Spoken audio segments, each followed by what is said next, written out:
Yeah, we look good. I'm going to call the Budget and Finance Committee to order.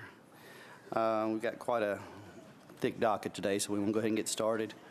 First one on the agenda, Resolution RS 2019-1685, Vircher and Gilmore, authorizes the Industrial Development Board to accept payments in lieu of ad valorem taxes with respect to Oliver McMillan Spectrum Emery LLC.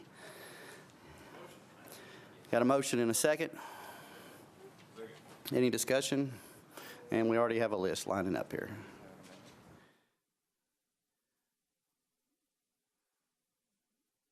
We have an amendment on this. Could I have the get a motion for the amendment so we could get it before us? So moved and seconded. All in favor? Councilmember Cooper. Thank you, Mr. Chairman. Among other things, I was just wondering what this late amendment, why? If somebody would speak to that. What's the change between the... And I'll ask our legal counsel to explain it. Thank you. I will eventually defer to Ms. Darby, who spent an appreciable amount of time on this, but at the surface level, essentially it alters the fees or dues that the IDB would otherwise have been paying on the condo arrangement, eliminates that fee portion.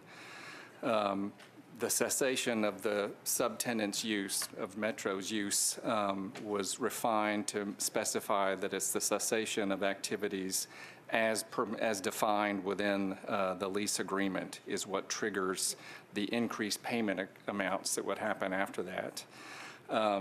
Slightly alters the ability of OMSE to whom they can sublet, essentially just to the subtenant, the metropolitan government, and also slightly alters the fact that OMSE can't terminate the sublease unless the metropolitan government consents thereto.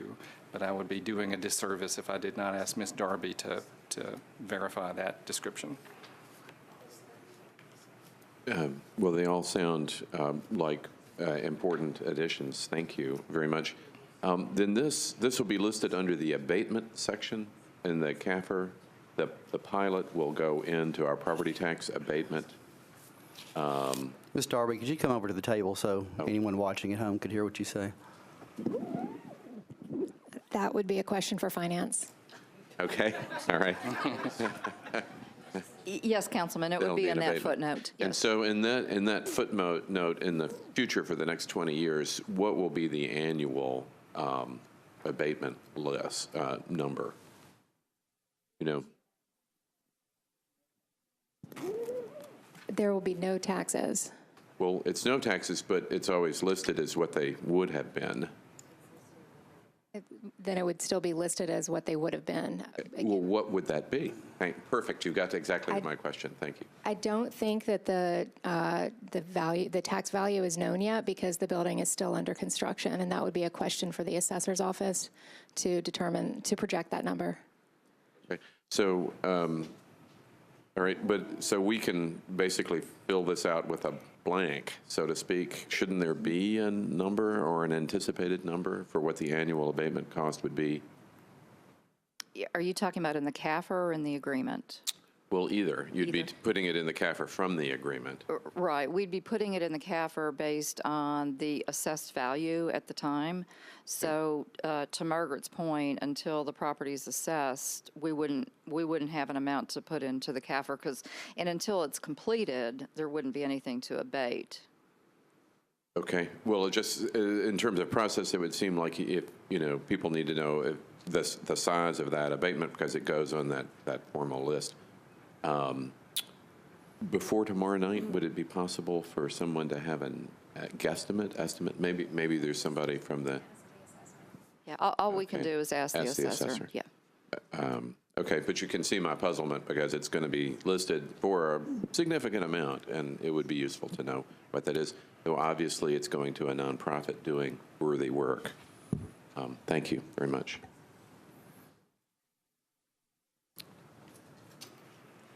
Councilmember Porterfield.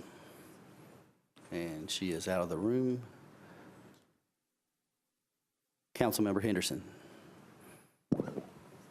I'm sorry, Vice Chair, I should have unpushed my button. My questions were the same as Councilman Cooper's. Thank you. Thank you. Councilmember Mendez. I guess I'd like to start by thanking Metro Legal for making the changes that I asked for. There was one question that I never got an answer to about Article 15 that basically says Oliver McMillan shall have the right to cause the IDB to execute amendments or modifications to any condominium declarations related to leased property. And last I saw, when I asked what the purpose of that language was, legal was saying to Mr. Jameson, let's talk about it. So curious what the reason for that provision is. As I understand it, and again, defer to Ms. Darby, but because Metro and IDB in this transaction are essentially functioning as namesakes to pass along a benefit, a tax benefit to OMSE, the condo provisions aren't specifically necessary. And on a more technical note, I did not specifically request an amendment to that effect. It was raised as an issue. Ms. Darby did take me aside, and we did not prepare an amendment on that specific issue, primarily because of the situation that Metro and the IDB occupy in this, is essentially as conveyors of a tax benefit to OMSE. So as I understand it, this lease is totally assignable by OMSE whenever they want, I believe that's correct. right? And the condo documents are, so the condo documents could stay with OMSE and OSME could send this lease, assign it to another special purpose entity? Yes, sir. All right, I mean, I'm sorry, Ms. Darby has. Are you asking if OMSE can can sublease to any other entity? Is that your question? this pilot they can assign? Yes, the pilot they would be able to assign. Okay, that's what I thought. I guess I got enough fish to fry in life that I'm going to stop complaining about it. But you know, one of the provisions being taken out of one of these documents is last time this was here, the OSME was going to be given a lien on everything in the museum, and I'm glad to see that taken out. It's just having provisions hanging that are inconsistent, where the lessee here could assign it to a different like right now, the entity with the condo documents and the lessee are the same, but there's absolutely no prohibition to make the condo entity and the lessee be the same, and that's just a loose end. I'm going to vote for it just because I know I'm being a law snob here. Thank you, Councilman. Councilmember Allen. Thank you, Mr. Chair. I am not a law snob, so this may be a dumb question, but I just want to make sure I understand it. In the analysis, there was a reference that said that OMSE could buy the property, I think, back from the IDB for $100. And number one, did I understand that correctly? Number two, under what circumstances could that happen? And I guess, Mr. Jameson, maybe that's for you, or perhaps for Ms. Darby. So the OMSE, it is sold to the IDB, and the IDB then owns the property, and the property then becomes tax exempt, which is the underlying intent of the benefit to pass along. Then the IDB provides the space to OMSE. OMSE in turn pays essentially two payments, one that constitutes 0% of the tax rate, which is nothing, and then a de minimis rate of $1. And in the meantime, they then sublease the space to Metro, and Metro has a management agreement with the Museum Foundation to operate it. They do not maintain that, the OMSE does not maintain that, essentially that tax-free benefit, unless the use persists as one that falls under their public benefit uses. So they would not be inclined, my assumption is that they would not be inclined to forsake that use at any point. What might trigger them to do that, I don't know. I might again defer to Ms. Darby to know if she's aware of any circumstance that would prompt them no longer wanting that arrangement to persist. Gotcha. And I guess just to go back to the very beginning thing, did IDB, when they, quote, bought the property from OMSE, did they pay the value of it, or $100, or? It hasn't actually happened yet. I But mean, it will? That is contingent upon the closing following approval here, And that will involve a real amount of money? presumably.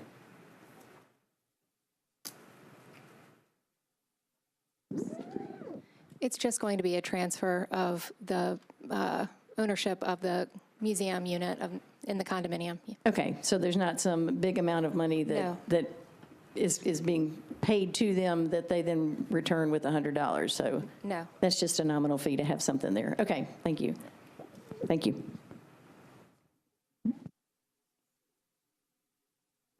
Councilmember Glover. Thank you, Vice Chair. All right, Mr. Jameson, help me understand something if we can, because yes, I was reading the analysis. I'm trying to understand this and try to walk through all of the math. I don't think there's anybody sitting on the floor here that is in disagreement with that we all felt like this was what that particular part of the building was to be used for. What I find disturbing is that we don't understand a value. We don't know what the final outcome is, but yet the bill is here. And when we pass it, if in fact we pass it right now, then people will stand up there at the front and say, well, the council did it, not maybe with this particular term, but the next term. And that bothers me because we're being asked to vote on something that I'm pretty certain that I don't know exactly what we're voting on, because I don't know a value. I don't know that I fully understand ramifications of what could be done or how it could be done. I'm trying to read and understand that piece of it. But so I guess the real question I'm trying to ask is, how important is it that we do this right now, today? Because there's a lot of things we don't know. Is it going to stop the project from moving forward? I don't think it will, based on what I've heard so far and learned so far. But what is the relevance of doing this right now? I think the only reason that the assessor of property has not been asked to give a specific value of the underlying property is if there were no tax consequences whatsoever, and this were just taxed at the regular rate, so to speak. It is that if the underlying intent of all pieces of legislation regarding OMSE before you are to simply convey the tax-exempt status of this particular portion of the building, then the value of something that you're awarding at 0% may not occur to people as a significant number if all you're awarding is a 0% rate on it, payment rate on it. That's the underlying intent, is to simply to convey that ability to OMSE. And as long as it's used as a public purpose for the museum, then the IDB requirements are met. In terms of exactly why the assessor property doesn't have that value, I understand that the administration is going to try to get that information for you later today or tomorrow and have that to you before your final vote. Okay, so I'm going to repeat my question because we're in budget and finance right now. They don't have the answer right now. What is the relevance of having to do this right now versus waiting until the next meeting to where we can see the answers to the questions versus going ahead and passing something? Because you said something a moment ago, and correct me if I misunderstood what you said. You said there'll be two payments. One is $0 and the other one's $1. Well, a zero, I mean, if a $0 is a payment, boy, I make a lot of payments that I don't realize that I make. So that's the part that is confusing me, because I really hate to go ahead and say that, well, let's pass it if I don't fully understand what it is we're doing or what the value could be. Again, I'm not fighting the project. I'm just trying to understand what the implications may be to the taxpayers of Nashville. So back to the basic question, if we don't do this right now, is it going to hold anything up until we get the actual answers? I don't know if the developer has any particular deadlines he's trying to meet. I would ask the administration table if they're aware of any particular deadlines imposed upon the development or this arrangement. Okay, well, whoever would like to answer that. Councilman, I don't know that are any deadlines. I mean, it's important to remember that the only reason we're doing any of this is so the museum can get the bond proceeds that were allocated by Metro. And that's why we have to go through this complicated arrangement for there to be a pilot in order to have the tax exempt status and all that. So if anything, it would delay the ability for the museum to access the money once they get in there. But I don't think a deferral would kill the project or anything. Okay, well then, I'm not going to ask for a deferral here in committee, but what I would do is simply ask that the numbers do come to us tomorrow in a timely manner where we can see them, understand them. If we have questions, then it will allow us an opportunity to pick the phone up and call you guys and ask the question. If we don't have it, then I'm going to ask for a deferral tomorrow night because I just want to understand it. What I don't like is what we do repeatedly on this floor, and that is these types of bills come to us with amendments that we get handed to us literally an hour or whatever time before we begin the meeting, and we're supposed to try to digest it, understand it, and then hopefully represent the people who elect us. So therefore, thank you, Chairman, for indulging me.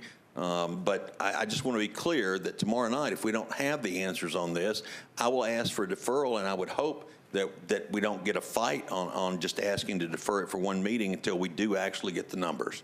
Thank you, Chair.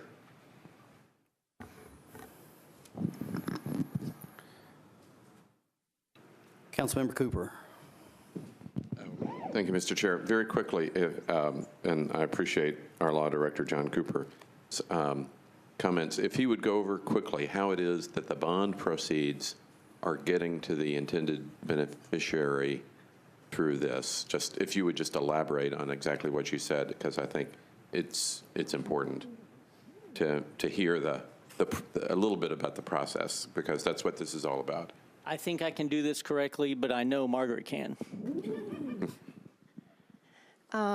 You'll recall back in 2008, there was a decision by the council to grant $10 million for the purpose of design and construction for the museum. That grant goes to the IDB. That grant agreement, that transaction has already occurred, the agreement portion of it. Certain funds out of that $10 million have already gone to the museum for design purposes.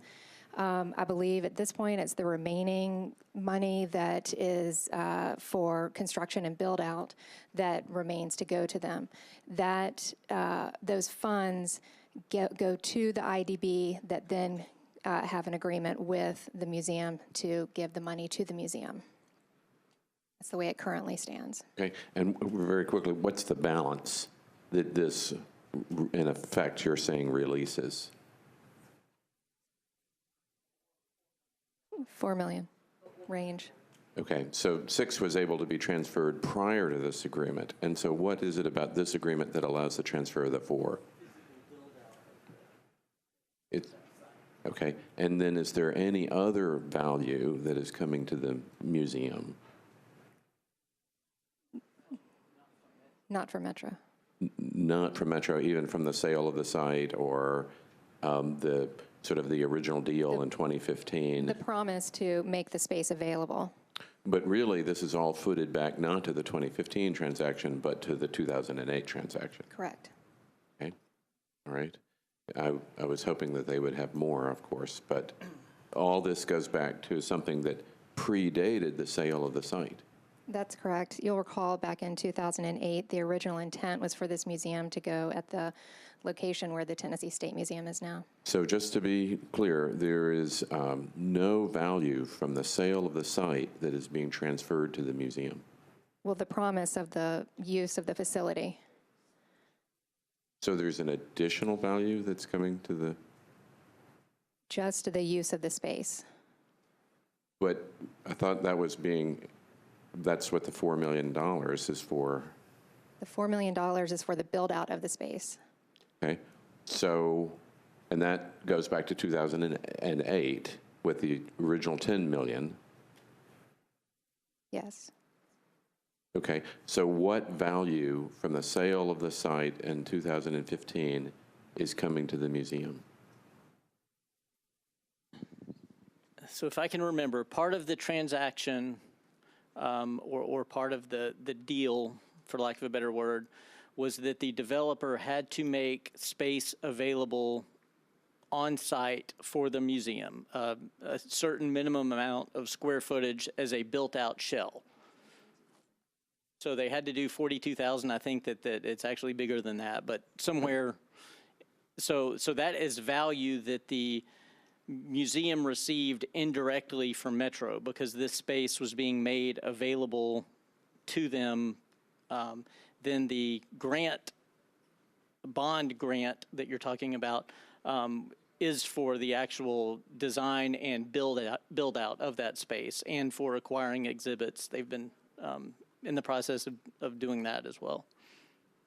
So the 10 million is for design and then some improvements within the space.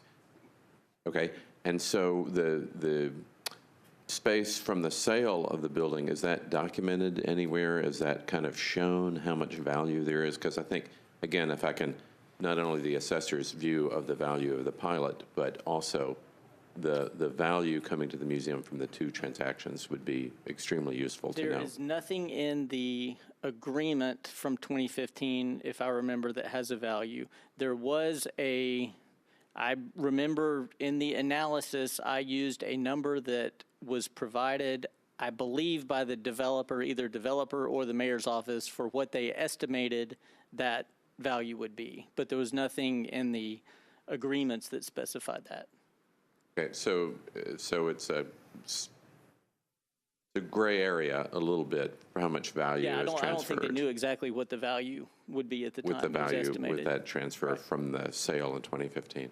Okay, thank you both. I thought it was worth elaborating on your earlier statement. Thank you, John. Councilmember Henderson. Thank you, Vice Chair Roten. I guess my questions follow on Councilman Cooper's. Just so I understand, Law Director Cooper, you mentioned that there was perhaps an estimate of the value of the anticipated 42,000 square feet in the building.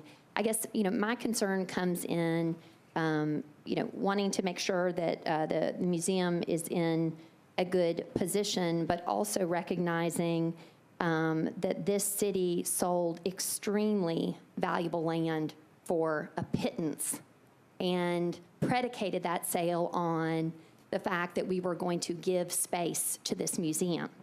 And so the fact that we cannot publicly state the value inherent to that space that is being given to the museum seems kind of crazy to me. So I'm going to abstain on this at this point because I just feel like we do not have a complete set of information. But of the $10 million initial grant to the IDB, with, I believe at a previous meeting, somebody said it was 3.7 or 3.8 million remaining. Is that correct? Or is it, y'all said roughly 4? So that $6 million used thus far and the $10 million grant, what were the parameters on that grant amount for the purposes of that funding? So the $6 million that has been spent thus far, I understand that the remaining $4-ish million is used for the build-out, the internal build-out, but the other $6 million, what was that for? So because general obligation bond funds were used, it has to be used for a what state law refers to as a public works project that then Right. has a long list of things. So that would include all design costs. That would include some acquisitions of physical assets for the museum, things like that. But And then, so do we have invoices for $6 million in design fees for the museum? We would have, yes, when we reimbursed the foundation for the, whatever portion of the 10 million they've drawn down, yes, we would have a list of all of that, and copies of invoices. So they've paid $6 million to an architect to design 42,000 square feet of the museum space? No, it's not all design fees. Okay. And so what else is Also, it? if the museum could better speak to this, but they essentially had to design it twice because they designed it for the Jefferson Street site and were, far along down that process. And then because the state decided to put the State Museum there, the location changed and they designed it again. And how did the public recoup that cost or that? The public did not recoup that cost. I mean, those were funds that were spent in furtherance of the project. And then when the state determined that they would instead build their museum at that location, there was no recompense for that? Not to my knowledge. Yeah, it was the state property, and the state decided to do something else with it. Okay. Thank you.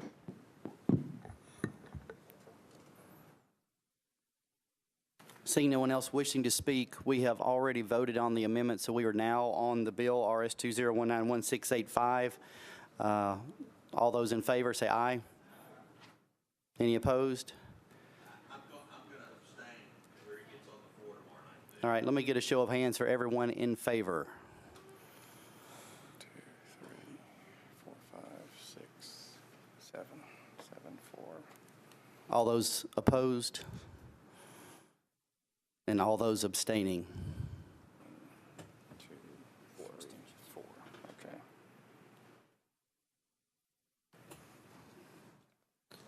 And the bill is recommended. Moving on to the next bill, Resolution RS 20191725. Appropriates $20,090,300 to the Davidson County Sheriff's Office, the State Fair, the Industrial Development Board, the Metropolitan Department, the Metro Development and Housing Agency, the GSD General Purposes Debt Service Fund, the GSD School Purposes Debt Service Fund, the USD General Purposes Debt Service Fund, the Community Oversight Board and Municipal Auditorium, and reduces appropriations of $550,000 for the GSD School Purposes Debt Services Fund. It's moved and properly seconded. Councilman Cooper. Thank you, Mr. Chairman. If Finance didn't mind, I'd love to do some background on this. The letter on May 1st from Talia to us on this supplemental appropriation included a couple of things that I would love to follow up on. One is that the funds from this are coming from the general fund, undesignated general fund. What is the balance both before and after this appropriation? I don't have that off the top of my head, but I know after the appropriation, we're still projecting it to be within 5%, in the 5%. Well, what would that number be? That's, I need to get that. I think it's around 50 million. So that's after this appropriation? Yes. So, Yes. And then the increase, the wonderful increase in the general fund, up to what feels like a lot, about $70 million, right? That has accumulated from kind of the surplus in government, the increased revenues and the lower than expected cost, and so that increased the general fund to where our fund grew up to $70 million. And we also closed out fiscal 18 higher than, fiscal 18 higher than we had originally projected. So in that use of the general fund, for the supplemental, there's $15 million going to debt service to cover the fiscal 18 parking concession, right? Or the fiscal The fiscal 19 Fiscal 19, correct. parking concession. So we're covering that through the general fund, which has gone up due to the natural surplus of government, that $15 million that was put in last June's budget. So do we have to sell parking anymore? I mean, we've covered the cost. There is, in the 20 ordinance that's in front of you, the fiscal 20 ordinance that's in front of you, there is the 15 that we were projecting to be fiscal 19, and also the 15 million projected for fiscal 20. Last year, when the sale of parking was contemplated, the timing was assumed that we would complete the sale in fiscal 19 and that we would get an upfront payment in 19 and then another one in 20. So what's in the ordinance in front of you for fiscal 20 is actually the 30 million, the full 30 million. But we've covered 15 from the supplemental, from the natural surplus of our fund rising. But there's, we are still in the ordinance, there is still the contemplation for fiscal 20 to sell the parking. It's really more of a timing difference. Well, how was it expressed in fiscal 19, the 15 and the 15? Certainly the 15 was in last June's budget, but Correct. we were not appropriating out into 20. I mean, that is appropriating a kind of one-time transaction out in future years, and my memory was that it was really thought to be $15 million last June, and it was not somehow 30. You're correct. I mean, last year, it was the fiscal 19 budget that was in front of you. The request for proposals that went out last year contemplated two upfront payments, one in 19 and one in 20. Well, so even though there wasn't a fiscal 20 budget in front of you, that was what was in the request for proposals. But the requests for proposals were not answered until January of this year, and you know we're talking about June of last year. That's correct. Okay, so the request for proposal goes out, and there's an out-year contemplation, and now we are somehow on the hook for making up money from a request for proposal that was not even in June's budget. Yeah, and I think one of the ways to think about this is there's typically in the budget, there's typically a transfer from the general fund, from the GSD general fund to the GSD debt service fund. So, you know, again, thinking of it as a timing difference, you know, if we had known that we weren't going to close in 19, the transfer from the GSD general fund to the GSD debt service fund in 19 would have been budgeted 15 million higher. So it's the timing that's causing the transfer from the general fund to the debt service fund to go up by the 15 million, but next year it would be made up by getting the 15 million contemplated to be collected in fiscal 19 in fiscal 20 from the sale of the parking. Well, how one budget obligates It's not a sale, that's right, yeah, I'm sorry. another budget, though we could argue about that. Yeah. One budget obligates another budget, but for the time being, the 15 million that was contemplated last June is being made up in the supplemental by the natural surplus in the general fund. Correct. Okay, then if you didn't mind, we've not had a budget discussion since the presentation, the PowerPoint presentation was distributed to us. And there is, if we had, prior to this day, there is this page 13 of that presentation. If you would just walk me through that, because it mentions the parking concession, of which 15 million or 3/4 of this appropriation is coming out of this today.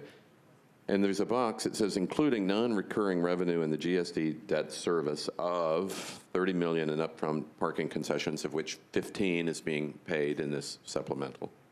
And then secondly, 11.5 million district energy system, so that would be 41.5 million. What would that 41.5 million be going for? I'm sorry, it's budgeted in the debt service fund? Well, you're saying that it's in the debt service fund. Why does the debt service fund need $41.5 million? I mean, the revenues for the year are projected at 103.6. The spending is at about 103.6. This is a separate $41.5 million. What is the connection between these two boxes, between these two lines? What is the non-recurring revenue of $41.5 million, of which you're contemplating 30 out of parking, even though we're covering 15 of that today? What is the use of that money? The 41.5 is part of the $103 million of revenue. Well, no, and you clearly lay out, and I'm grateful to it, 30 million in property taxes, 40 million in local sales taxes, 10 million in grants, and 23 million in other revenue, of which 10 is, I believe, the MOU from the MCC. So you get to 100 million in recurring revenue, and we're spending 100 million in recurring revenue, though half of it is going to increase debt service between the TIF and the debt service. So what's the relevance of that box? Again, I appreciate you doing this, because normally we would have had a budget presentation by the finance director right after the State of Metro, and this would, of course, I believe, been the #1 question that people would have had.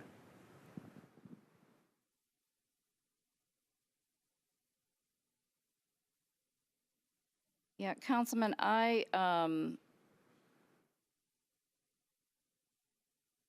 yeah, what is on slide 13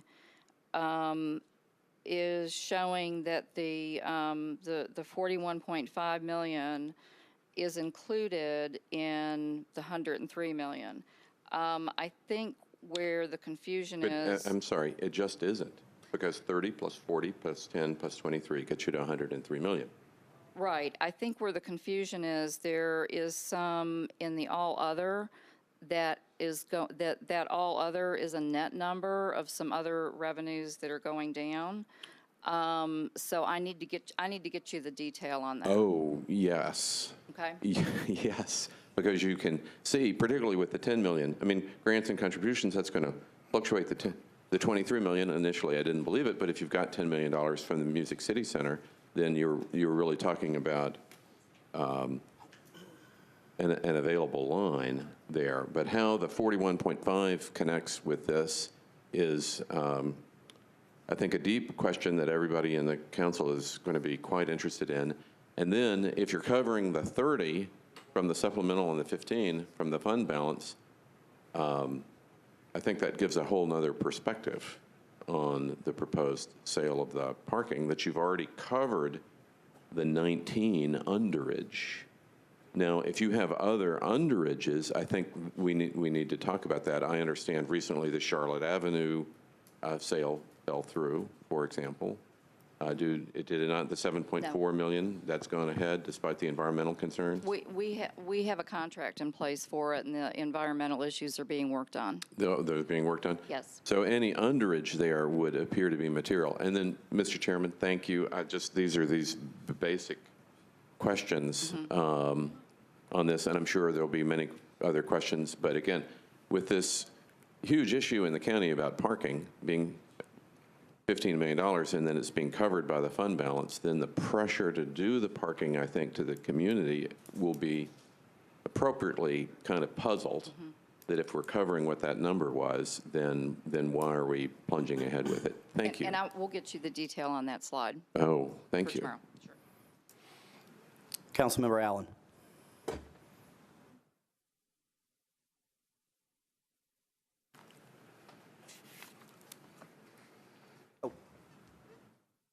My apologies. That's okay. There you go. Thank you. One easy question, and then I want to follow up on the other one. We had, hold on. Well, I'll go ahead and go to the second question.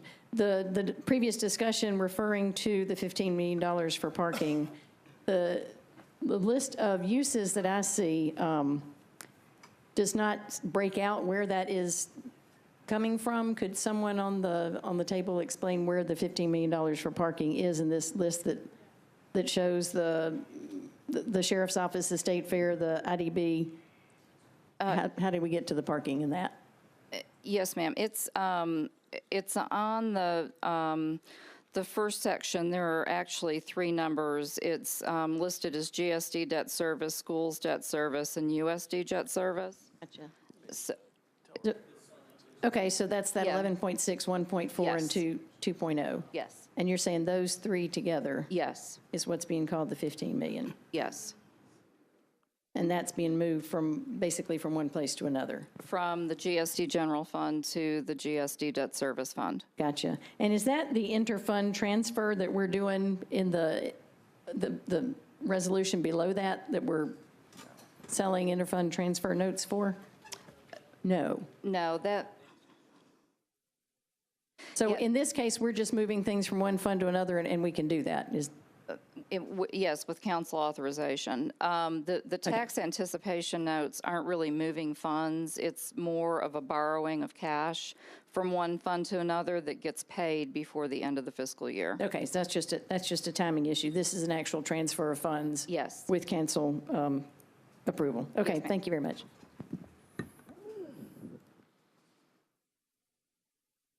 Councilmember Glover. Thank you, Chair.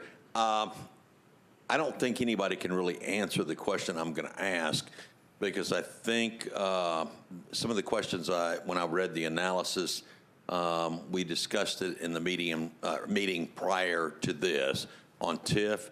But when we specifically go and we look at the IDB TIF, almost 1.1 million, and then MDHA TIF, almost $2 million there. I asked the question in the previous meeting, why did we move from 85 to 75? Could we not take that number down greater than that? So this is a general question, and I don't know if anybody can answer it right now, but I think it needs to have an answer to it. If the tax collections are sufficient enough to pay all the payments and everything is good, and now we feel like we can lower it from 85% to 75% on TIFs, why are we having to pull money in on appropriations here? Again, it's a question that I was really trying, until we did the 3 o'clock meeting, I wasn't fully wrapped around what my thoughts were. I think I'm a little more comfortable with the question I'm trying to ask. However, I will reserve coming back and asking that question with a little more diligence and depth to it. Thank you, Chair.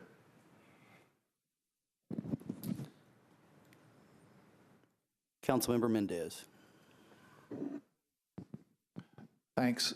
Back on that slide 13, so the finance director has told me that the 41 million is absolutely not included in the 103, and that it's separate. And that use of the word includes there, while it definitely says includes, the numbers don't add up if that's the case. And my understanding of the answer to Councilman Cooper's question is, if we all recall, when we approved the budget last year, it included $38 million worth of expenses supported by one-time payments. So if we expand spending by $100 million this year, it stands to reason you need $140 million worth of revenue. You're making up for the 39 worth of expenses from 38 worth of expenses you put in last year's budget that was supported by one-time revenue, plus the 100 or so of new. So this page makes more sense if the revenue, and I'd suggest anybody who wants to go look at last year's budget presentation, the number at the top of this slide from last year included the one-time sales as well as the traditional new revenue. So even though it says includes in that box, the way to understand this slide is there's 144 of new revenue, 103 from traditional sources and 41.5 from non-recurring events. I will get the detail for that for you tomorrow. And just for my colleagues, I've had that conversation face-to-face with Talia, and she confirmed that that's the way to understand this slide. But looking forward to get that tomorrow. Councilmember Henderson. Thank you, Vice Chair Roten. I appreciate the clarification from Councilman Mendez and Councilman Cooper's questions. Basically, in looking at this fiscal analysis and looking back over my notes an analysis that I requested from our council office to respond to questions about the 41 million reflected in the CAFR as, the difference between the final budgeted use of the fund balance, the 71 million, and the actual use of the fund balance, 30 million. And I'm just still, colleagues, having difficulty, and I don't know if that's because we did not have the presentation after the budget was presented, typically as we do. I'm trying to be really diligent to understand the CAFR as of last year, what's projected for this year, what is in all these various resolutions, and what is in our budget. But I am not confident, despite that, that I completely understand what we're voting on here. So I don't know from a budgetary process kind of where we are in the sequence of things, but I would ask that we would move a one meeting deferral on this. That's a proper motion. Do I have a second? Properly seconded. All in favor? Opposed? Can I get a show of hands? All in favor of a one meeting deferral? 1, 2, 3, 4, 5, 6, 7, 8. Any opposed? One in opposition.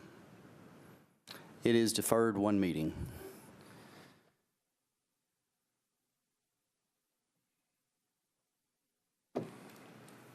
Councilmember Mendez, was that to speak, or was that on the bill, on the resolution, I should say?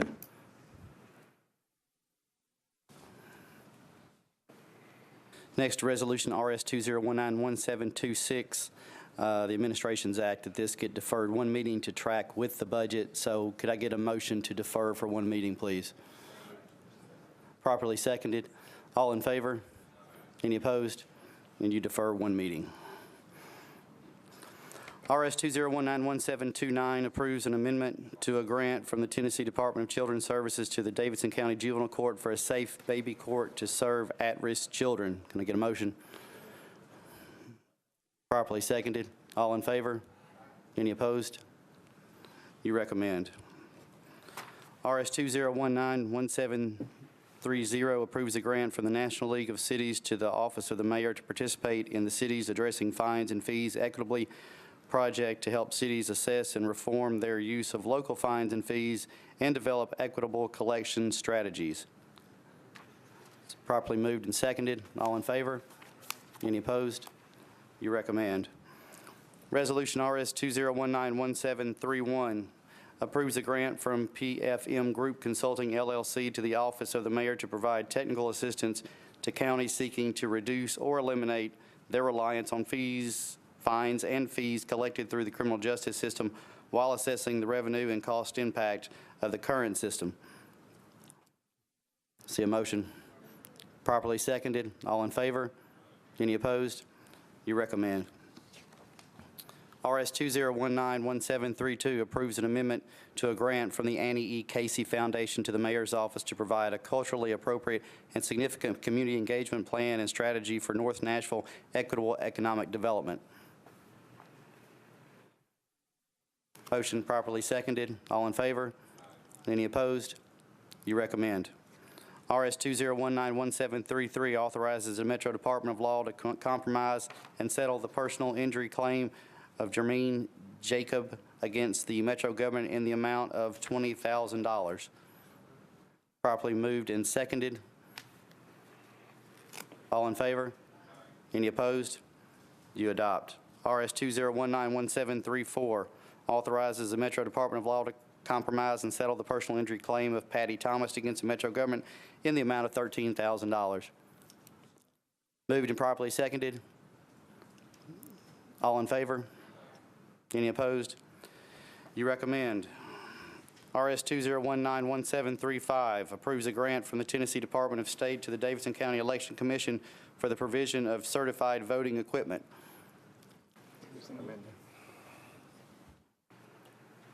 Moved and properly seconded. We have an amendment, so could I get someone to move the amendment? Moved and properly seconded.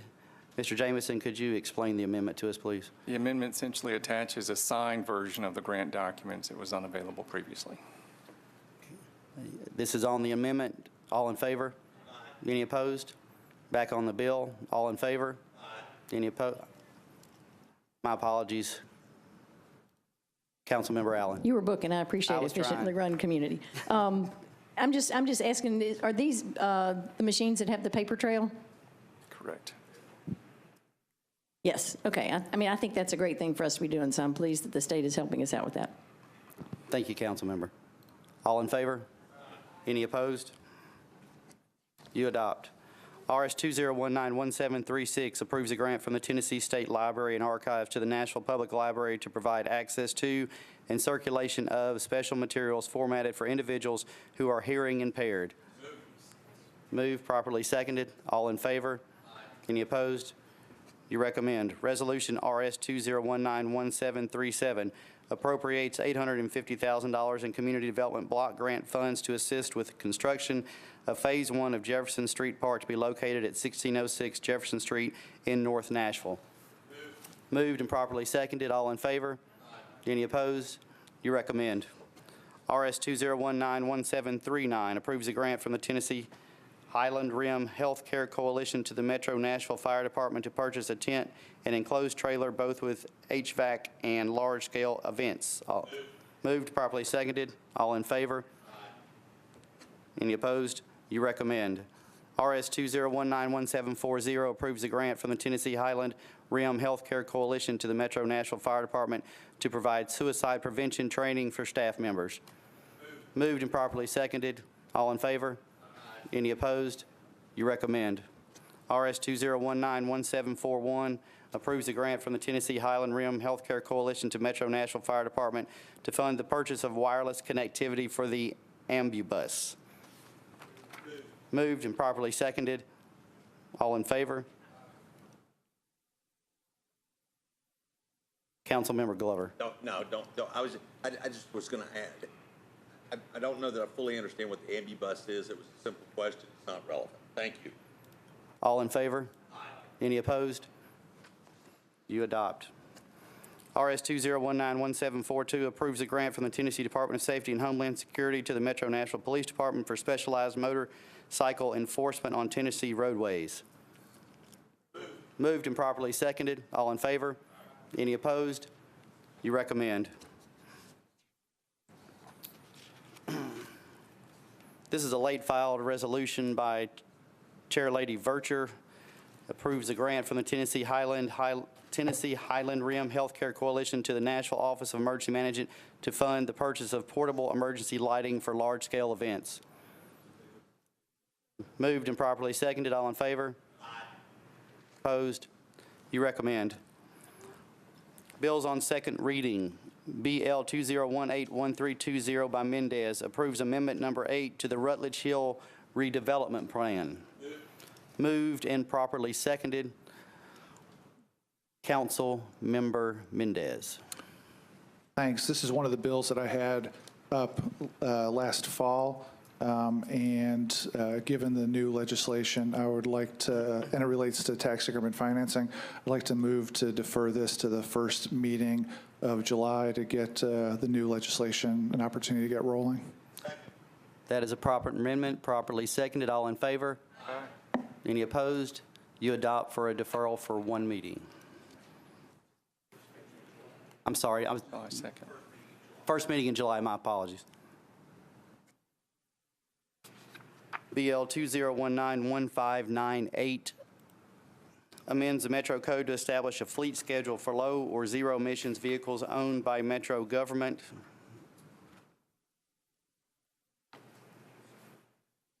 Moved and properly seconded. Councilmember Pulley.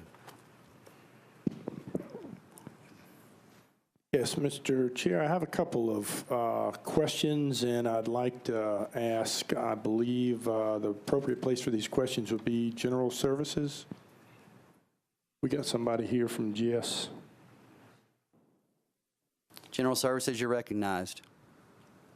Nancy Whittemore, the Director of General Services.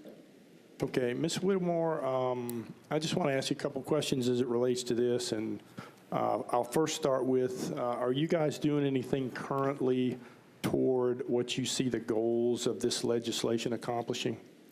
Yes, we've been working on greening our fleet for several years now.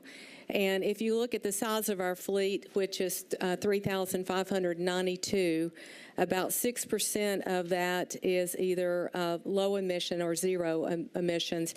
And I've got a list, like we have a CNG trash truck. We have 24 propane pieces of equipment, which are usually mowers or forklifts. We have electric vehicles, which are 13 of those are leafs, and then the rest of it is small equipment. Hybrids, we have 150 in our fleet currently. Out of those, 104 are with the police department.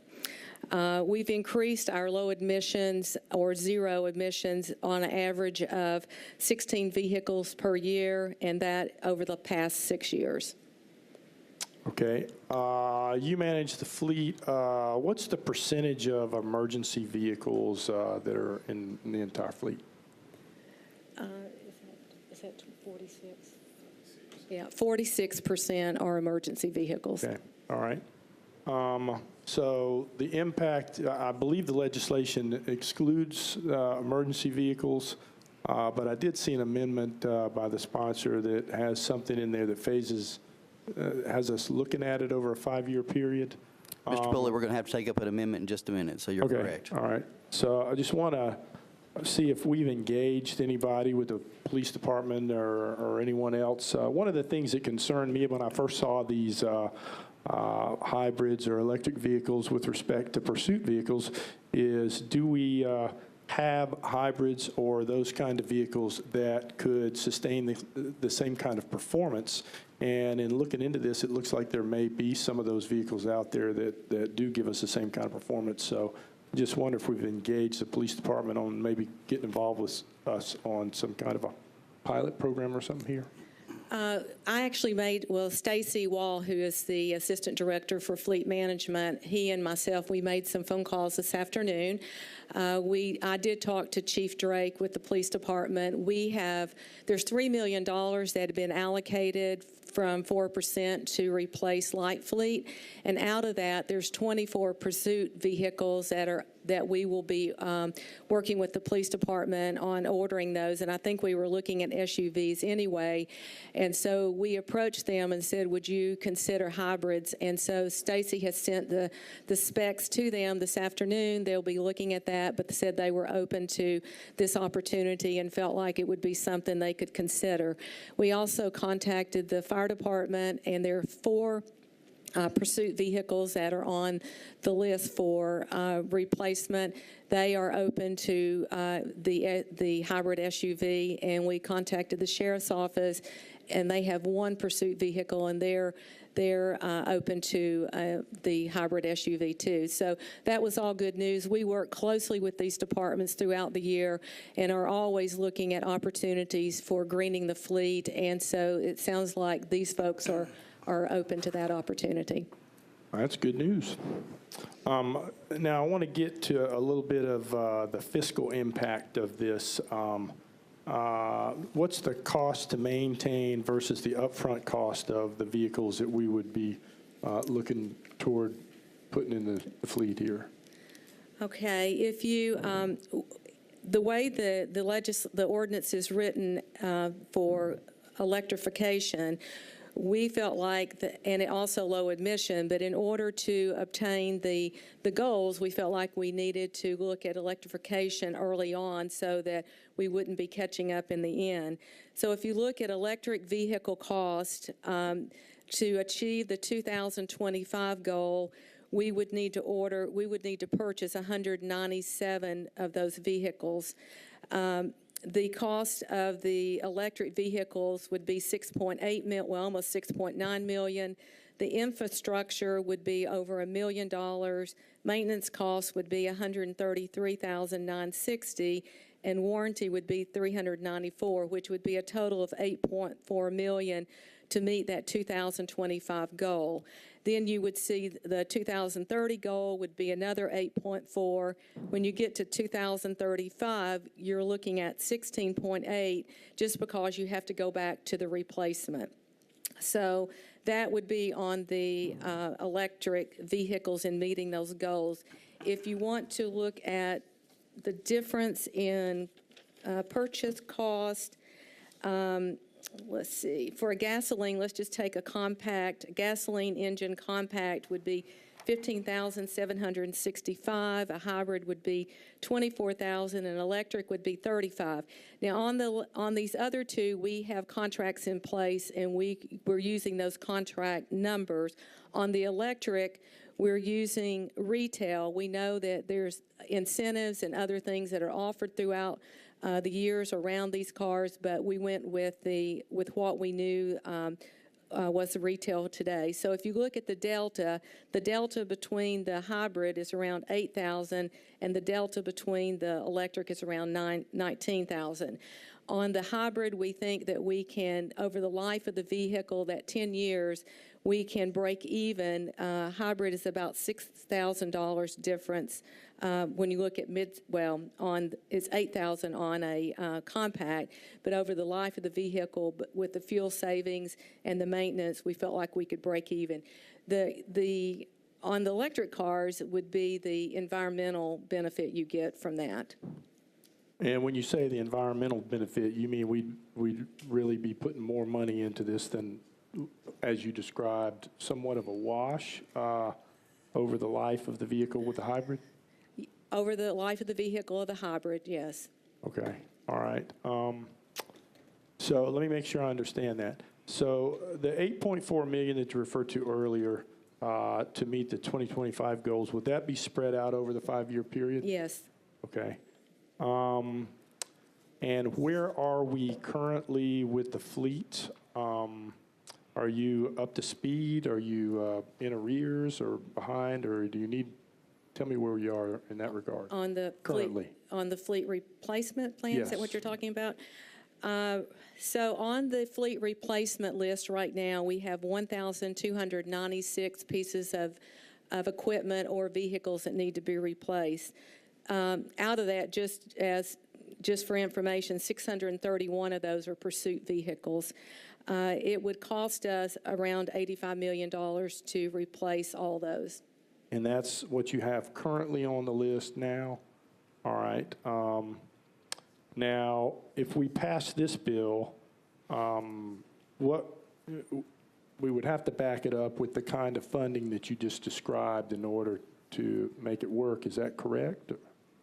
That's correct. All right. Let's see here. Have you seen any similar bills like this in other cities? There's, if you look across the nation, everyone is moving in this direction, and we certainly support moving in this direction. And it just takes money to do that. So it would be a commitment from this body to make that happen. Okay. All right. Okay, I think those are all my questions. I just have a few concerns about moving forward, fiscally, and it would seem to be a prudent course of action for us to further engage the emergency vehicle departments and see if we could put together some kind of a pilot program. First of all, let me say that I applaud the sponsor for his forward thinking on these bills. It's great work to get us here, but I would like to see maybe a more robust and comprehensive approach. So I'm just wondering if the sponsor would entertain a 2-week deferral so we can talk about a way that we could maybe put together a more comprehensive plan. Councilmember O'Connell. Thank you to my colleague. I think at this time we've done, a few years of work on this. It's a little strange to me to hear that this is not described as robust and comprehensive when we've got a package of 3 bills that span everything from fleet to buildings to our energy generation. And, again, we've looked at what peer cities are doing, and I think as a first step, I'm perfectly comfortable moving these bills as is. I would not be interested in a 2-meeting deferral at this time. I think this is policy that's gotten broad support from Hermitage to Antioch to Bellevue to pretty much all parts of the county, and I think it's time to go ahead and move forward on this. I'd love to work with the council member on possibly looking at what a pilot might look like as a second step to this, but I think getting the fundamentals in place is important and frankly past due. Okay, I'll reserve questions on the other two bills until we get to them. And I would, all right, I'm not going to make that motion being as the sponsor's not willing to entertain it. Thank you, Councilmember Pulley. There is an amendment. Councilmember O'Connell, we have amendments on all three of these bills, and I didn't know if you wanted to speak to it. Would you rather Council Jameson or General Services speak to the amendment? I'm happy to try to summarize them, or for Mr. Jameson too. They basically we have amendments to all three bills. Let me get a motion on the. Yeah, let me get a sure. motion on it. Can I get a motion? Moved and properly seconded on the amendment. Sure. Councilmember O'Connell, go ahead. Thank you, Mr. Chair. I think for all three bills, there is in effect a couple of friendly amendments that we've worked extensively with General Services and NES in particular. Our office has done a considerable amount of work to take some of these ideas and feedback and to work them into things that I think actually make these bills better. In some cases, these are just cleanup. In some cases, these are things to address some of the technical details that get into, for instance, on the, I'll save it until we get to the green building bill, but for, we had one on this, the fleet bill originally. We kind of tweaked a couple of the numbers. There were a couple of clerical errors in compiling all three bills, and basically these are just cleanup amendments that move us into a position where all the goals of the legislation can actually be realized in policy. Thank you, Mr. O'Connell. So we're going to move to get the amendment and to get the bill right. So all in favor? Any opposed? You recommend Councilmember Glover on the bill. Okay, well, so as I'm reading the analysis, I was trying to really kind of get my head again around actual cost and the 42.9. I'm not going to beat the horse. I think Councilman Pulley did a fine job of asking a lot of the questions that I had in my mind. At this point, though, because I don't fully understand the cost of the taxpayers, especially when we haven't honored a number of things that we should have, I'm not real interested in spending more money at this point until we kind of get our act together on our finances. So unfortunately, I'm going to vote no on this right now, not because I'm against it. It's just I need to understand the full aspect of the budgetary implications as a whole, and I don't think that this really gives me the answers I was looking for. If everybody else is comfortable with it, then certainly you can vote for it. But I think right now we still have, let me rephrase that. I'm sorry, Chair. I still have questions that aren't answered fully. Thank you.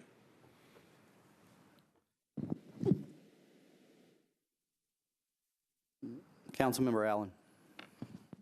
Thank you, Mr. Chair. I think the questions about the budget are relevant, and I appreciate the amazing analysis that that Ms. Whittemore has done. And I'm wondering if that could be added as part of the fiscal note before third reading, or if it could be added as an appendix or something. It'd be helpful to have all the numbers that that she was reeling off on all three of these. Yes, my understanding from Mr. Curl is that he received the information just after the fiscal note printing deadline. So Okay. that'll be included on third reading. Third reading would be great. Thank you. Councilmember Henderson.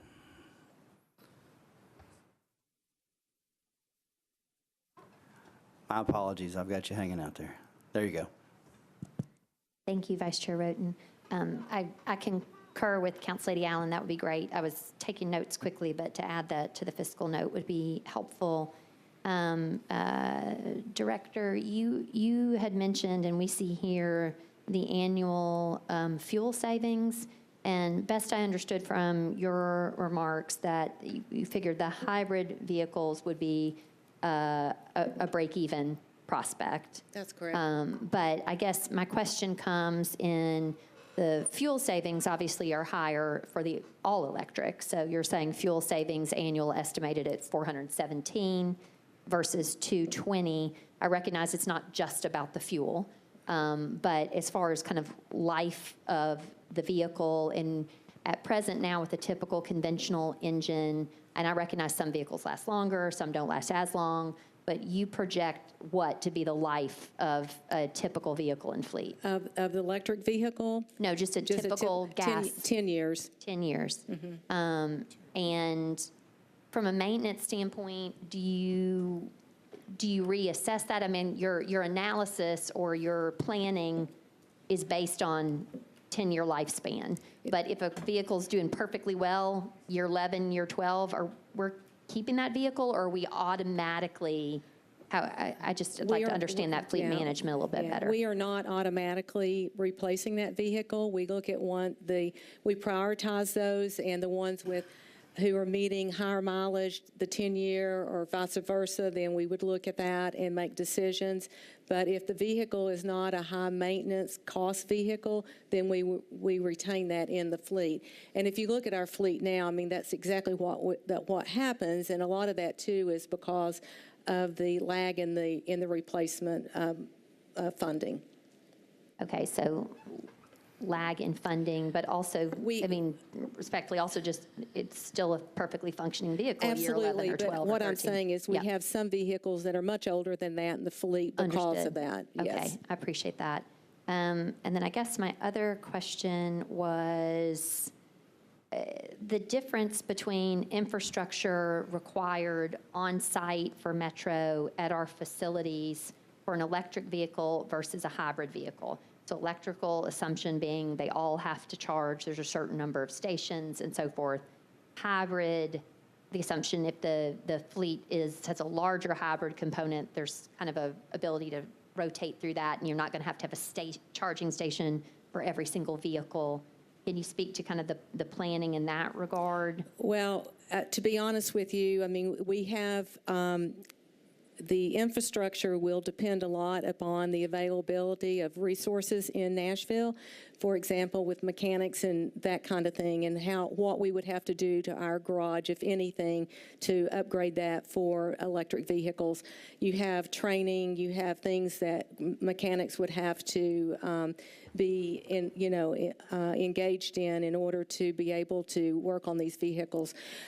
We have ran into some issues with mechanics being available and where vehicles take longer than we anticipated. But we think as electric vehicles become more popular and you see more demand, that those kinds of issues would not be there.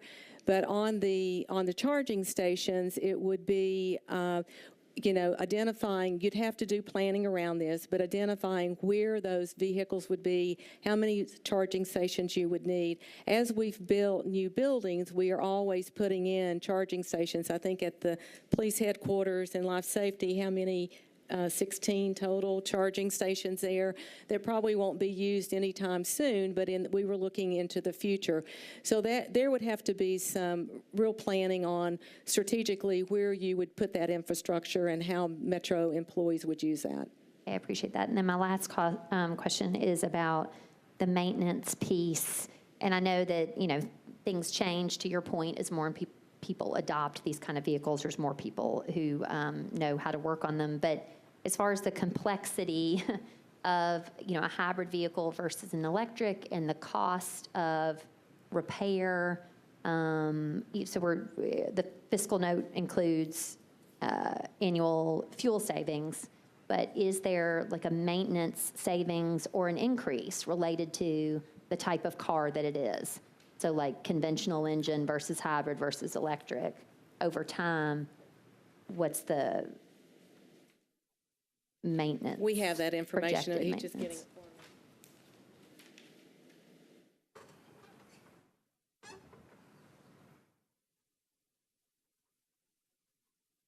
So the maintenance cost for electric, we're projecting $680 a year.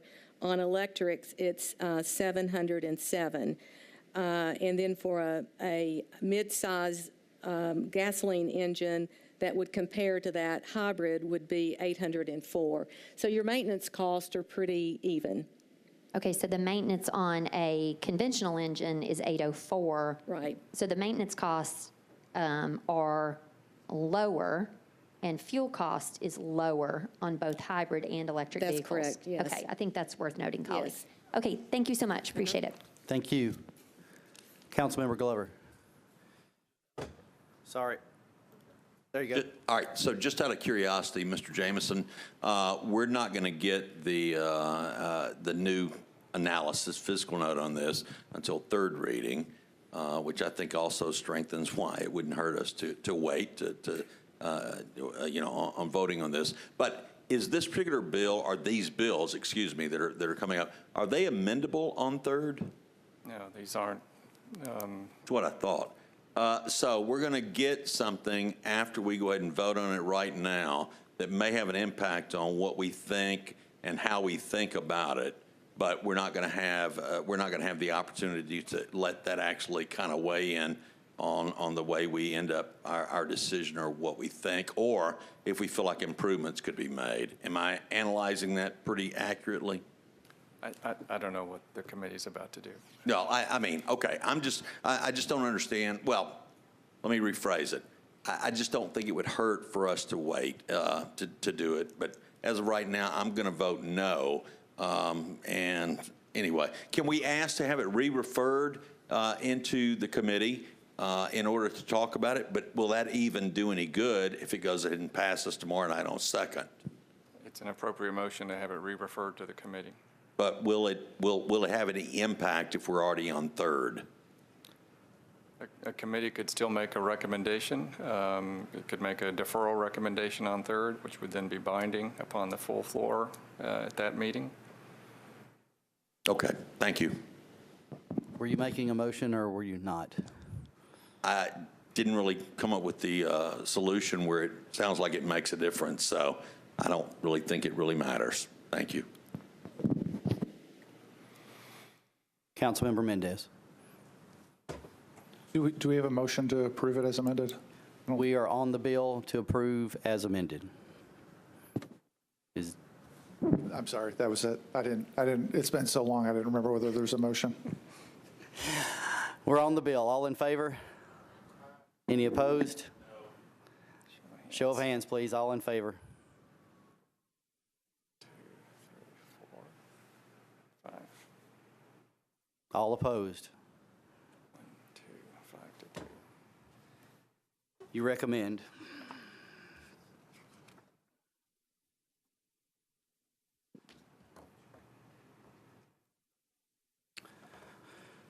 BL 2019-1599 amends Metro Code to create green building standards for buildings owned by Metro government and to amend sustainable building design standards for new and renovated Metro government buildings and facilities. Councilmember Pulley. I guess we ought to move the bill, right? And second, properly seconded. Okay. I just have some more questions of General Services.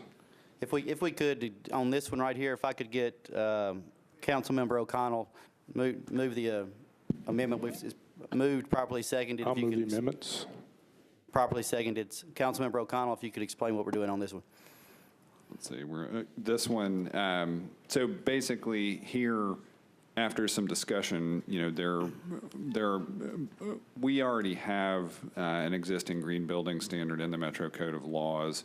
This looked to update it and basically push us a little further along the road toward the various levels of what you can achieve under those standards. But after some discussion with General Services, who to their credit have again been tracking a lot of this in the marketplace and kind of where the evolution of the standards are, they acknowledge that actually Nashville's geography would be potentially problematic if we did not kind of be attentive to details in the updated versions of the standard. So we've done some things to more or less take into account where we are in the urban services district versus the general services district outside of the USD. And this basically makes it so we're not setting ourselves up for failure when we go to try to build new buildings or retrofit and so forth. So this is a technical correction with some very helpful feedback from General Services. Thank you, Mr. O'Connell. If we could take about 2 minutes for just 1 second, if y'all don't mind.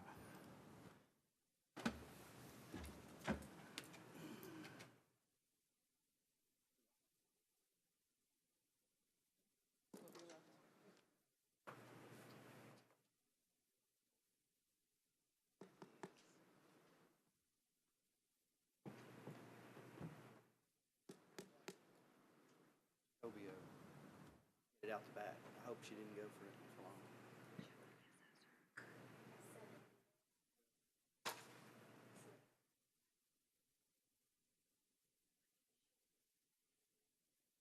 Can you do me a favor? Give me some water. I would love it forever.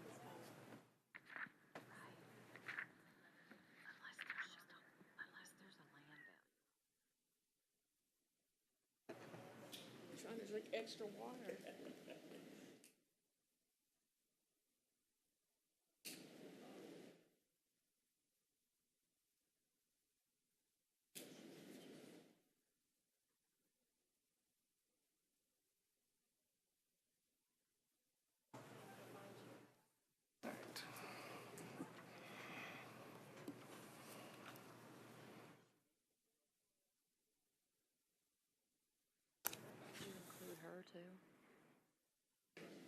Okay, we're back. In order, we are on the amendment as explained by Councilmember O'Connell. All in favor? Aye. And we are, any opposed? So we are now back on the bill. It's been properly moved and seconded. Councilmember Pulley. Thank you, Mr. Chair. Again, applaud the sponsor for his forward thinking here on these bills. I just want to ask General Services a couple of questions as it relates to this. I think the council member already referred to the fact that you guys are already involved in proactive measures toward these lead requirements in this bill. Can you speak to that?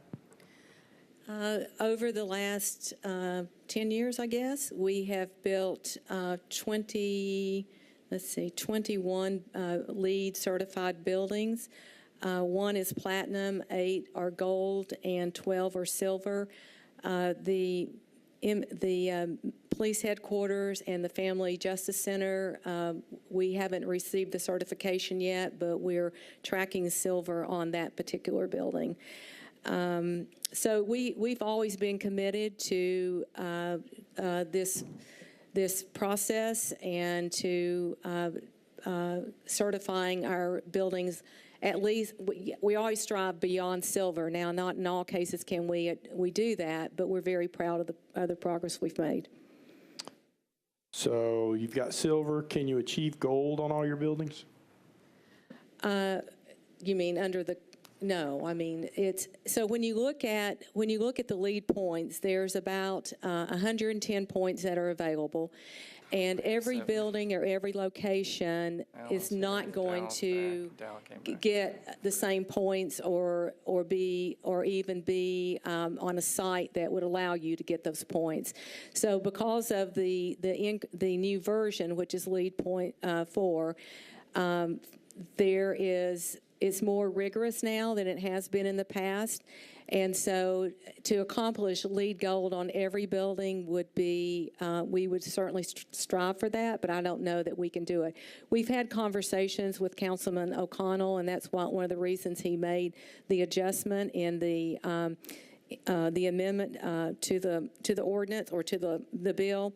But let me just give you an example of what we're doing at the Bellevue Community Center and the ice rink there. With the new version of LEED, we have been challenged just getting silver, and we're tracking silver now, so we're pleased with that. But in order to get gold, a lot of times it has to do with site location. For example, access to transit, bike routes, open space, rainwater management, those are the things that are keeping us from getting gold on this one.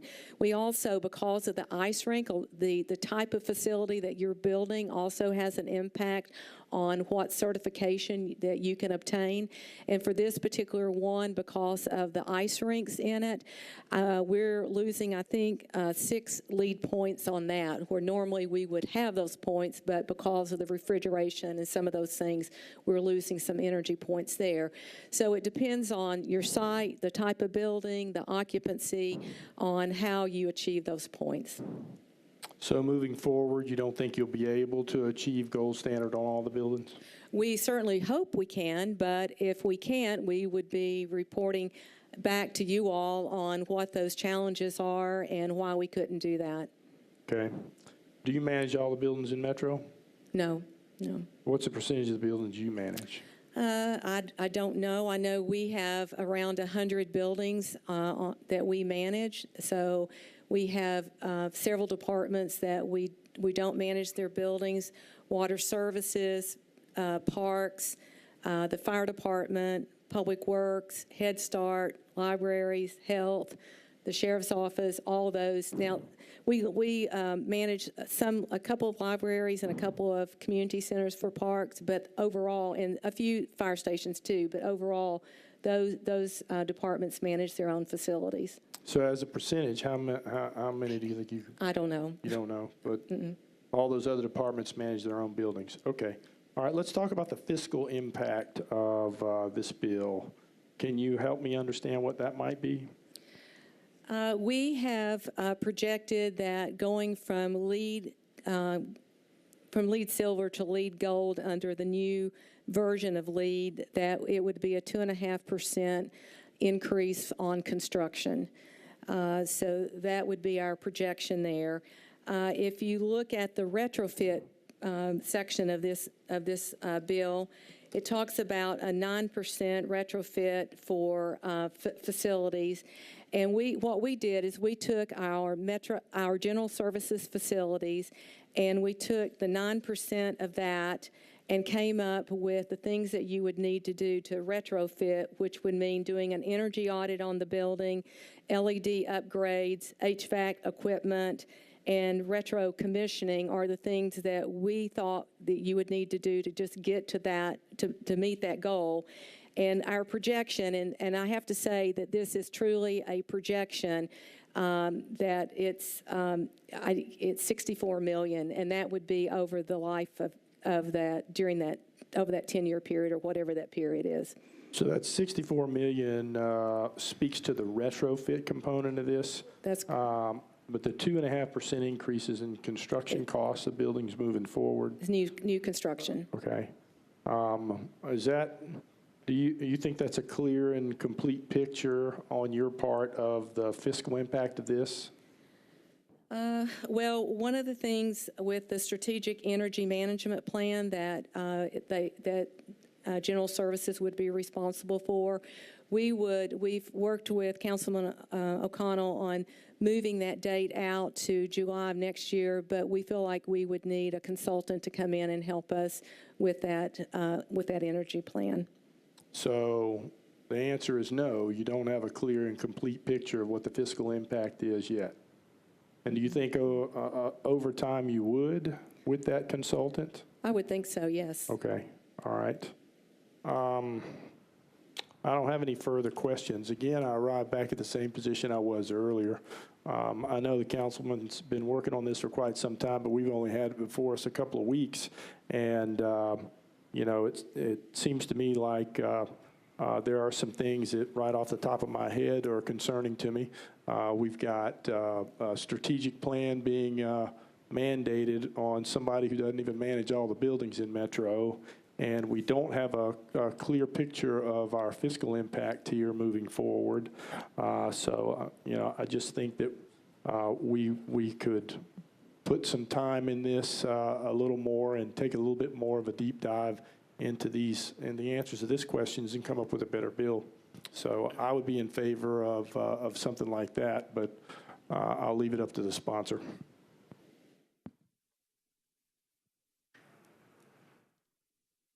Councilmember O'Connell, since your name was called, we'll take you up. Thank you, Mr. Chair. You know, again, this one is unusually simple. This is already something that exists in the Metro Code of Laws. The strategic piece is really looking at making sure that particularly the retrofit piece, which is really the only new thing here, is applied in a meaningful way.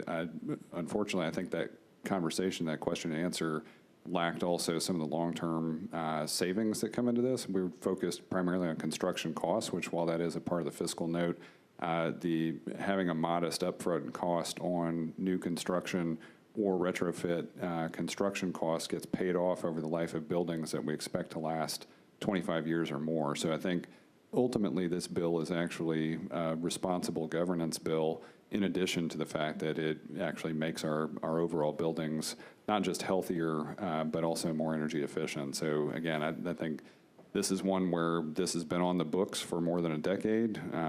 We have a lot of experience doing this. General Services has a lot of expertise, and we're only adding a relatively small new piece of it, and we're just changing it. I think, again, my colleague's interest in a better bill is maybe an unfortunate way of saying let's just slow this down, because I think we've done a lot of work on this with the department, and I think we're ready to move forward. Thank you. Councilmember Allen. Thank you, Mr. Chair. As a lead accredited professional who has done the energy modeling, and I would just want to reiterate the point about the potential energy savings, and also to ask Ms. Whittemore if she can tell us where the reports are. I know that you come up with the report every year to show sort of comparisons between buildings that are LEED certified and those that aren't, that can demonstrate some of the savings. So there is some quantifiable data out there already. Absolutely, and I should have mentioned that because that's absolutely a thing that we track every year too. So if you go to our website, you will find the report that we send to you all on an annual basis, and I think it's due in June this year, and we're working on the one for this year now. And then you can also see the cost savings not only on electric, gas, and water savings too.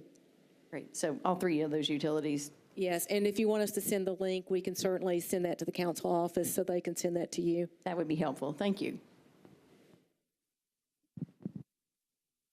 Councilmember Henderson.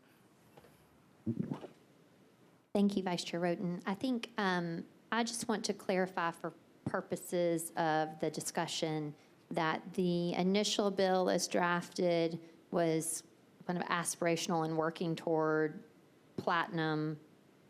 Where are we now? Councilman O'Connell, you acknowledged that, and the director also spoke to some of the challenges about, siting and countywide and access to, solar and transit and some of those things that come into play. But the bill as amended then, I'm just hoping that we can clarify on that, because then I think the link that you're sending from a data perspective for us to assess the potential savings to Metro of achieving this level will be important, that we just make that clear for colleagues, and I'd be interested to understand that a little bit better. Councilmember Henderson, is that a question for Councilmember O'Connell? I guess it is for Councilmember O'Connell, and then just if the director will then send the link, do you feel that we'll be able, once we know, okay, silver, gold, we'll be able to look at your report and assess the savings annualized, or the annual savings at those different classifications, and just extrapolate from there, or? Yes, what we do is we take the buildings that we have built and we compare them to something comparable, either another LEED building or a non-LEED building. Okay. So you will see for each building the savings of, right. and you have to normalize that with weather days and those kinds of things. So we do all that in our analysis. Okay, I appreciate that. Thank you.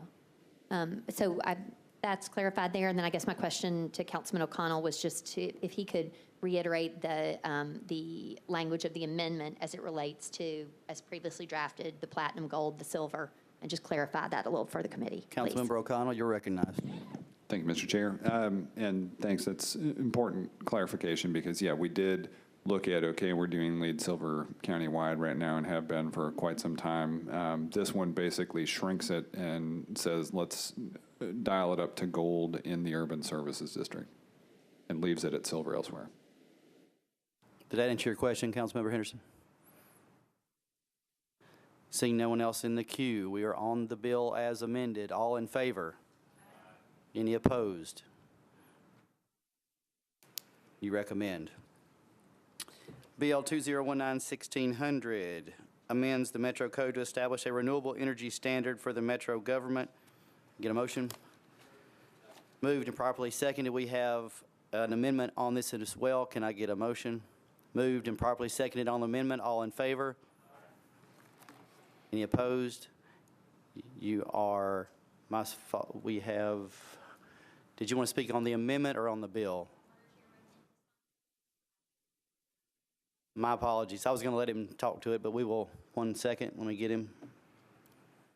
Councilmember O'Connell, speak to the amendment, please. Thank you, Mr. Chair. On this one, again, we kind of started out, the broad principle of a schedule was applied, and then we kind of got into the technical details, got a lot of great feedback on this one, primarily from Nashville Electric Service, NES, and looked at, but also some from General Services. So again, we've just gotten a lot of great feedback. We've spent, again, to the amount of time that has been spent on these bills in particular with the departments, it probably measured enough hours to total several days worth. But, this is one of those, again, a technical update where in the market for energy, because NES operates under TVA's jurisdiction, which requires a lot of approvals to do things, even, for instance, Councilmember Van Reese's wonderful community solar project out in Madison.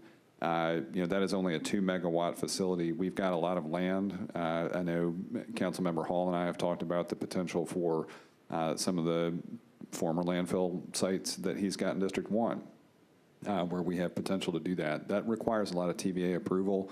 Even for those residential participants in their Green Power Provider Program, many of those have contacted me and said they've ended that program, TVA has. And so this is about making sure we have enough flexibility on the supply side that we can participate in altering our supply so that we are able to source Nashville's energy needs from renewable sources when and how possible. And so adding renewable energy credits and some other things there to give us the flexibility to have access to sources of that energy to meet the goals of this program is basically what's baked into these amendments. Thank you. We are on the amendment. All in favor? Any opposed? We are back on the bill. Seeing no one in the queue, all in favor? Any opposed? You adopt. BL 2019-1612, Bedney and Henderson amends the Metro Code regarding contracts for supplies and services in excess of 60 months. Can I get a motion? Motioned and seconded. Councilmember Henderson, did you want to speak on this bill?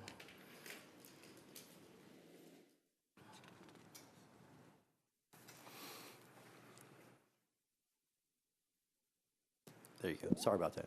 Thank you, Vice Chair Bowden.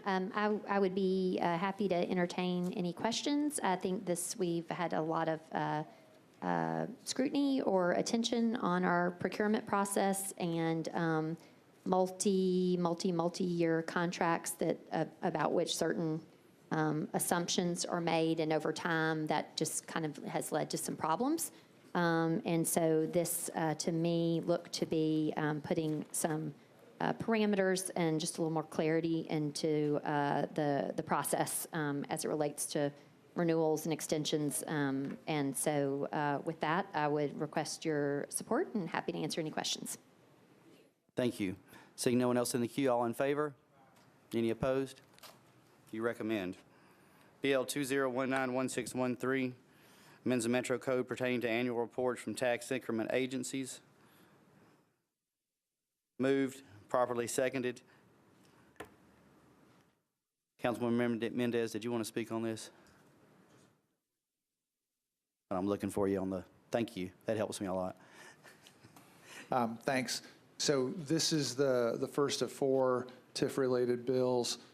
This one is pretty simple and administrative. It moves the due date for the annual TIF report by 1 month to make it so we can get more information more quickly, and also would make it so the annual report from MDHA includes both goals and results for their diversified business enterprise targets.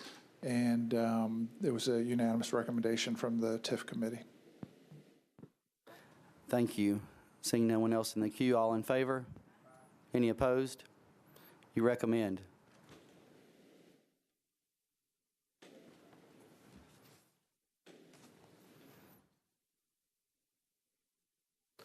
Bills on third reading. BL 2019. We're going to skip 2019-1603 and go to 2019-1604.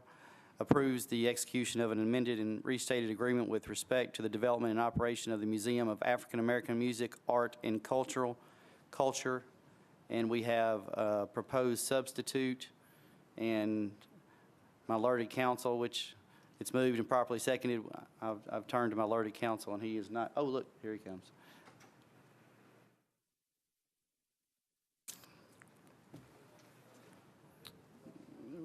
We have moved on to 1604, and we're looking for just an explanation of the substitute.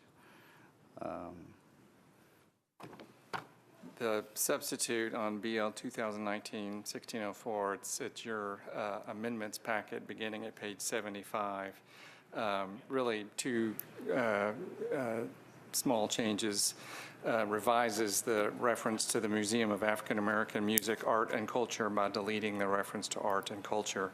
And also requires Metro Legal to receive notice should there be changes to the development and operation agreement. Having heard the explanation, we are voting on the proposed substitute. All in favor? Oh, my fault. My apologies. I saw Angie push and Bob's finger as well. Councilmember Mendez.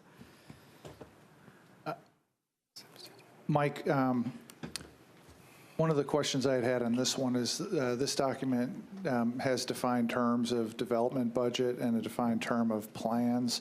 And I didn't ever hear back about whether those things exist at this time or they're for the future. And I don't know that answer. I will have to defer to administration. We'll have to get that from the museum, is what I understand. All right. Then, so I guess in my experience, development agreements, you have the plans and the budget ironed out in advance, and section 2.1 of this thing sort of assumes that they're done. So I don't really know what to make of that. These are questions I asked before the last meeting. So I'm not really interested in this one moving forward without knowing the answer to that. So I'd move to defer one meeting. If you'll hold on just 1 second. We are without again. I have a quorum. I mean, did he walk? He walked out the back.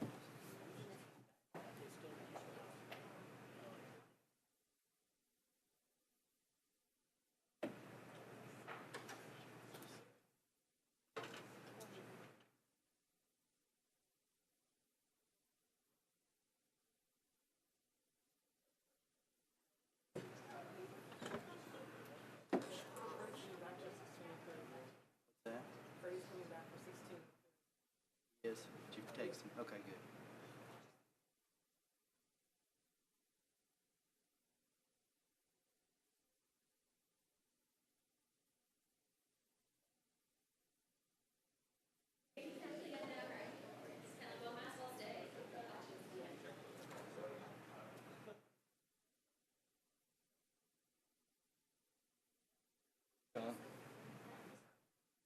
What do we do? We could take a 5-minute recess to try to capture the council members. They're just waiting.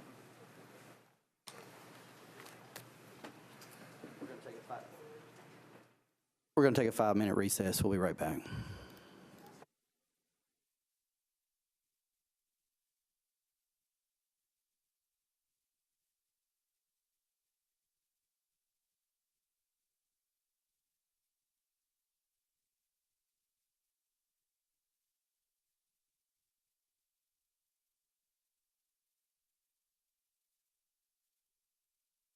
assume it's going to do the exact same thing, that if we deferred the resolution, then by deferring this, it'll have the same impact on the developer.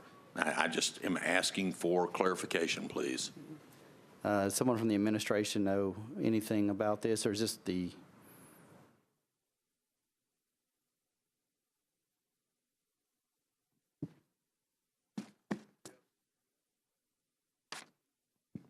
Mr. Hall, do you have a?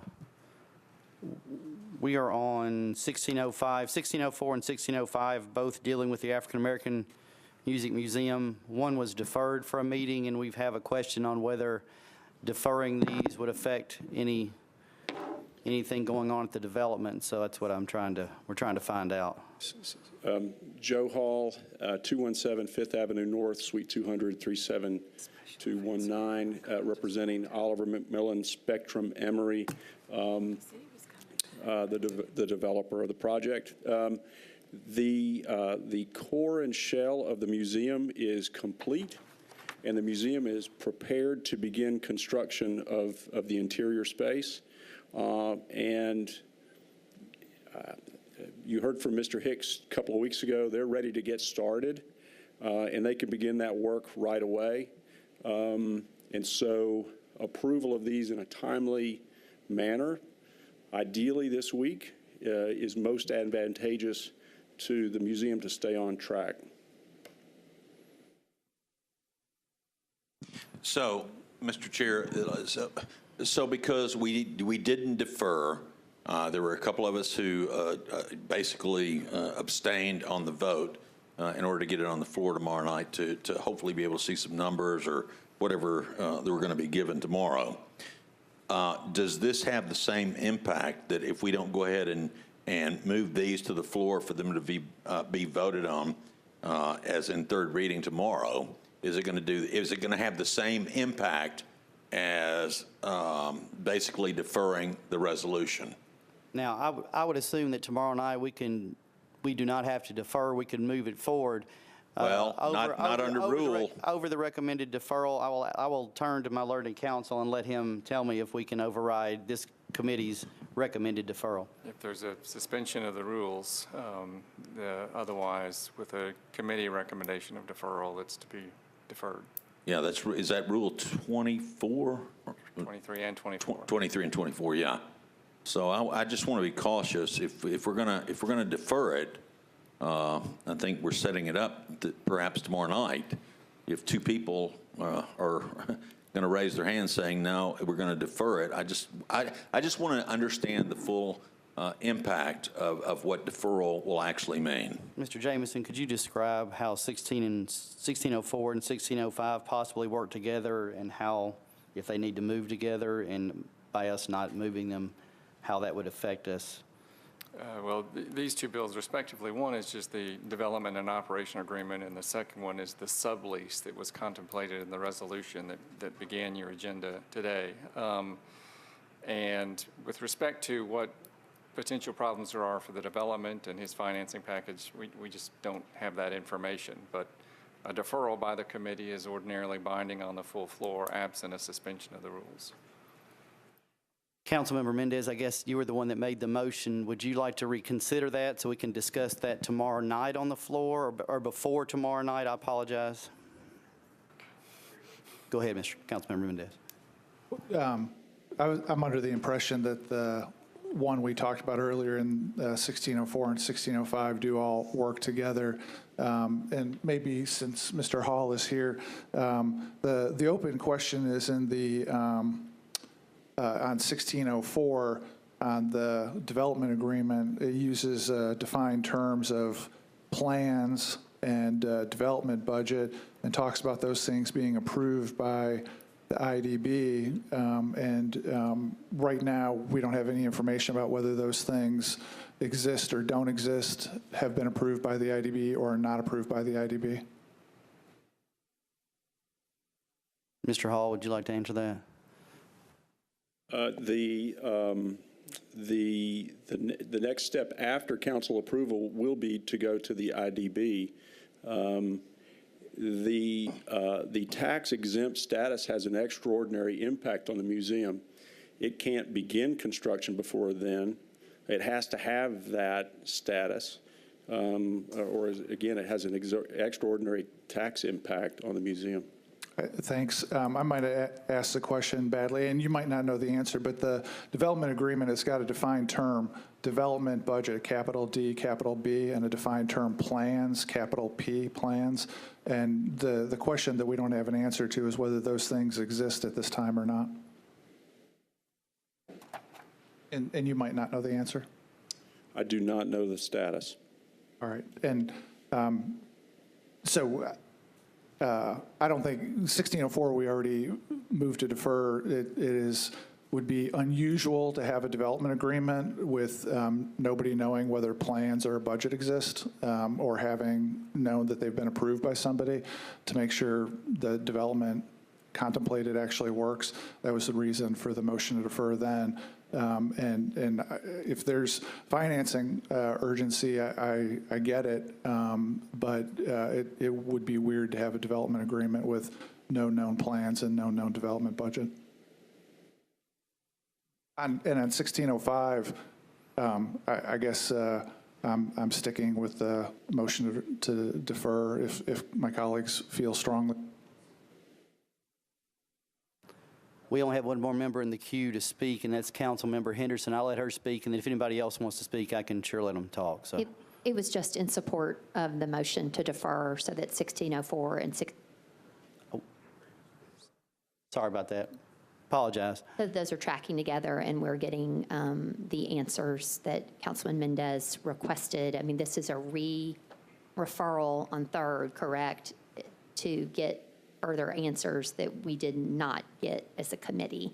And so I think just given the history and the complexity here, and I mean, I think if we look at what happened the previous time, right, when we appropriated $10 million and apparently money was spent to design a museum on a parcel of land for which there was not a committed deal to do.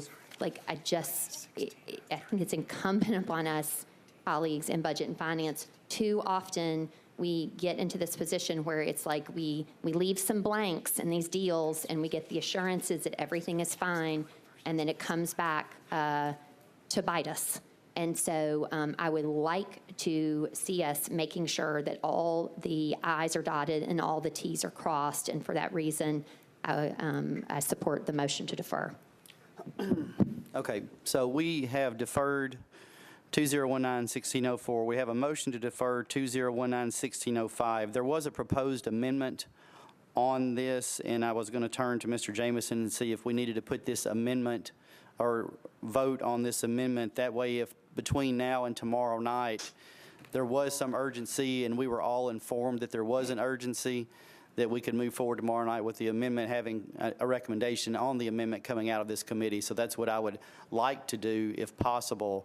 So if I could get Councilmember Mendez just to withdraw his motion to defer for one meeting so we can amend, and then we'll go back to the motion to defer. We have a motion to withdraw the deferral and properly seconded. All in favor? All right. Now we have, I need a motion for the amendment. Moved and properly seconded, and if Mr. Jameson could give us just a little. The amendment on page 3, it just makes a technical correction to one of the space numbers from 110 to 011, provides for notification to Metro Legal in the event there are any changes in the underlying sublease. Metro Legal would be entitled to all the required notices the other parties get. And most significantly, it eliminates the security lien that OMSE had on all, essentially, the content of the museum.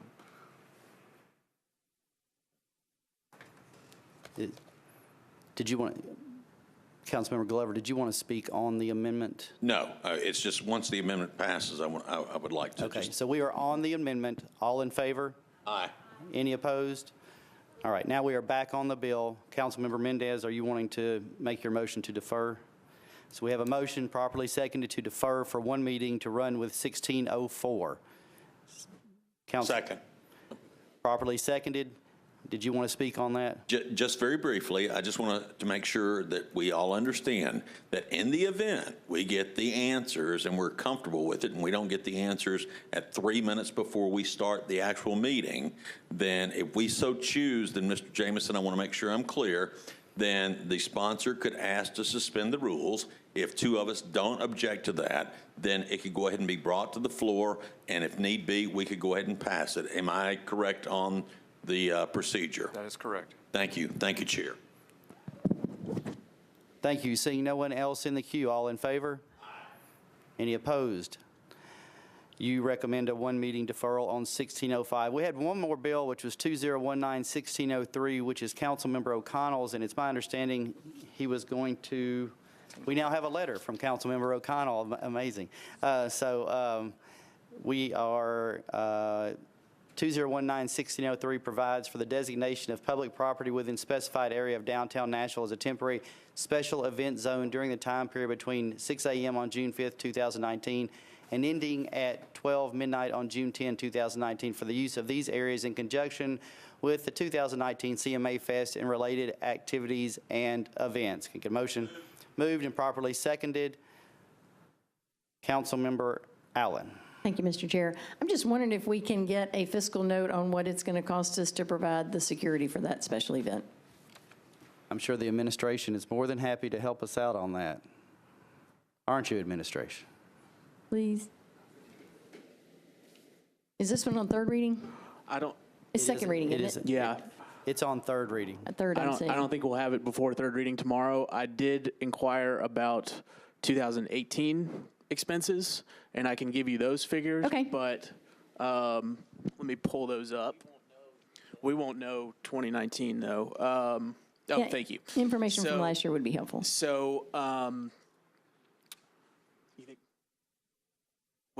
so these were provided by each individual department. Great. Public Works, their expense was $49,500.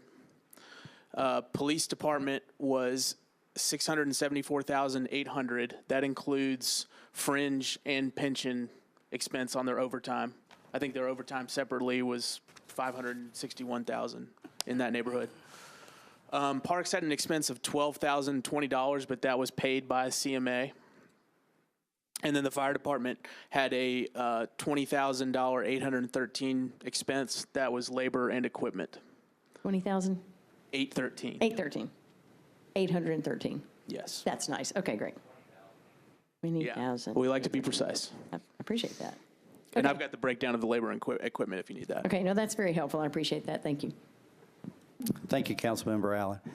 Seeing no one else in the queue, this is our last bill. All in favor? Any opposed? You adopt. Seeing no objections, we're adjourned.